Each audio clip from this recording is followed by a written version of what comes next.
Do you ever wonder what thoughts are? Where do they come from? Can you control them? Are they positive or negative? Today I'm going to be answering these questions in today's episode.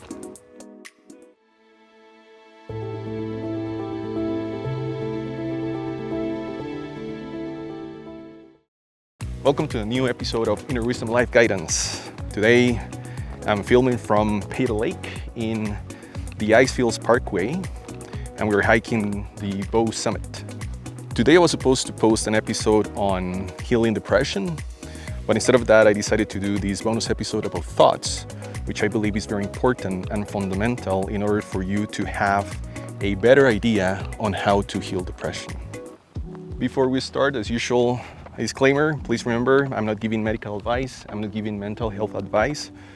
All I'm sharing is my knowledge, my wisdom, my experience, my opinion. If you believe that you suffer from depression or any other mental health issue, please seek professional advice. What are thoughts? You can't see them, you can't touch them, so what are they? And the answer is that thoughts are a reflection of your mind. That's what they are. Now, where do they come from? And there's two answers for this. Well, actually three. The first answer I'll give is that they come from your mind. They originate in your mind. So it's something that you are somehow, let's say, in an unconscious way, at least at the beginning, you're creating them. The other answer is that they come from an external source. And what I mean by this is that our brains, our minds, they are like an antenna. And they are tuning on all these different frequencies, I'll say, and they can catch information external to you, and then they become a thought. An example I'll give is if you have a partner, usually you might be able to think the same thing that they're thinking. The other example that I have is that there's this theory of this knowledge of field that you can tune into to download knowledge. So that's another source of thoughts that will come to you.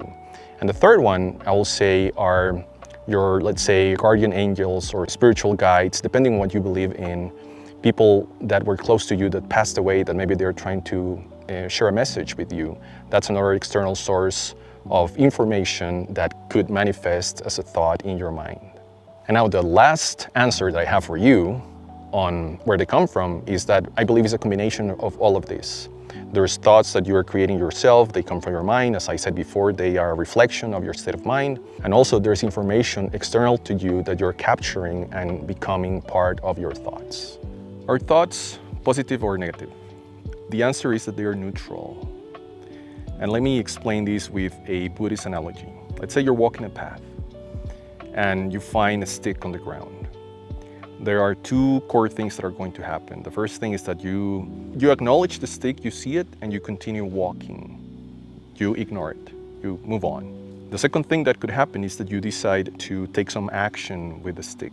A positive action will be that you pick it up and you use it as an aid for walking.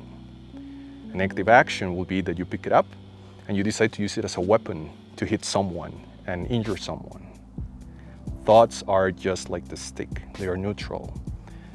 They are not positive, they are not negative. The actions that we decide to take with our thoughts, it's what defines if they are positive or negative. Now let's use an example of a positive action. Let's say you think about working out and you decide to go ahead and do it. That's a positive action. You're deciding to take action based on a thought of doing something that's good for you.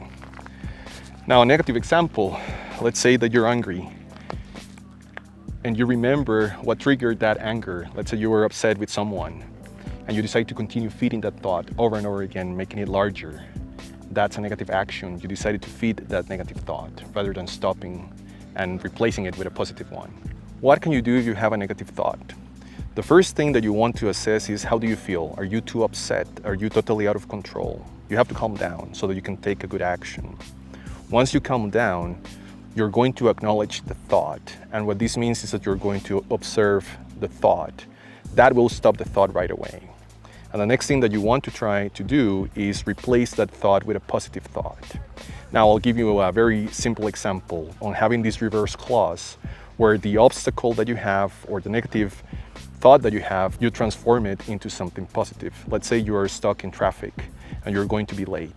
you can't do anything about it. But for example, you can start listening to a podcast that you really wanted to listen, or now you can enjoy the music that you're listening to in a better way. So always have that reverse clause. Remember, every challenge that you have, every adversity that comes to you is an opportunity to practice a virtue. Just a reminder that on the first episode of the Understanding and Healing Depression series, I explain how to deal with sadness, and I go into more detail on what to do if you have negative thoughts. So make sure that you check out that episode. The next question that I'm going to answer is, can you control your thoughts? The short answer is no, you can't. The longer answer is that you have control on what you do, which is what I just explained. What are the actions that you're going to take based on the thoughts that you have? With that said, you can have influence on your thoughts. What I mean by this is that you can develop your mind to a point and your attitude to a point that you have more positive thoughts and less negative thoughts, or no negative thoughts at all.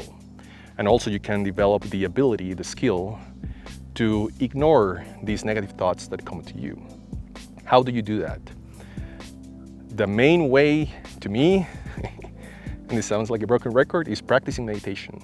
When you practice meditation, you learn to listen to your mind, acknowledge thoughts, ignore them, and continue with your meditation practice. I think that practicing meditation is a key habit that you may want to develop. The second practice that you can adopt is try to develop this positive mindset by thinking positive things. In that way, whenever you have a negative thought, as I explained just now, you will be able to find that reverse clause and think in a positive way instead of a negative way. It's just a mindset, right? Everyone looks at things from a different perspective. If you're able to develop this positive mindset, you will be able to always find good where people only see bad.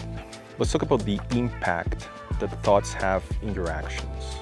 I would like you to remember this sequence. Thoughts trigger emotions. Emotions trigger actions. What this means is that you have a thought, and let's talk again about negative thoughts specifically. Well, negative thoughts, remember in the context of this explanation, I'm just going to simplify it. So you have a negative thought, you entertain that thought, you feed it, becomes bigger, that triggers a negative emotion, and that's going to impact the actions that you're going to take, which most likely are going to be negative actions. That's why it's so important, as I explained before, that you develop a positive mindset, that you learn to acknowledge and ignore negative thoughts, and that you nurture your mind to produce more positive thoughts, because that's going to influence you to feel positive emotions, and that's going to influence taking positive actions.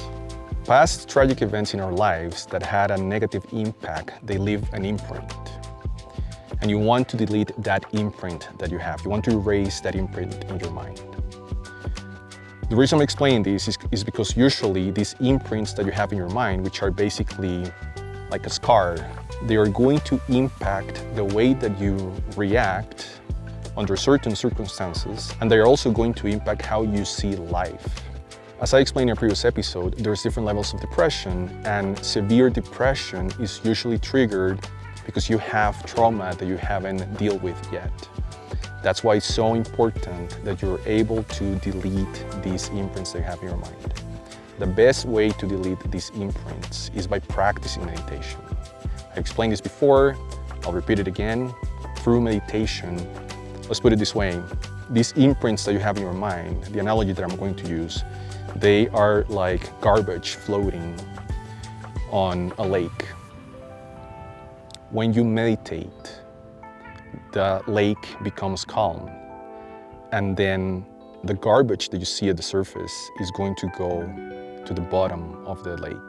That's how meditation heals those imprints that you have, or that's how meditation deletes those imprints that you have in your mind. Thank you so much for watching today's episode. Please remember to like, subscribe, and leave any comments below. If you have any questions, please let me know. Also, I highly encourage you to share this episode with other people that you believe could benefit from it. And I'll see you next week, finally, on the third and last episode of the Understanding and Healing Depression series. I'm going to explain how to heal depression. Thanks again, and bye for now.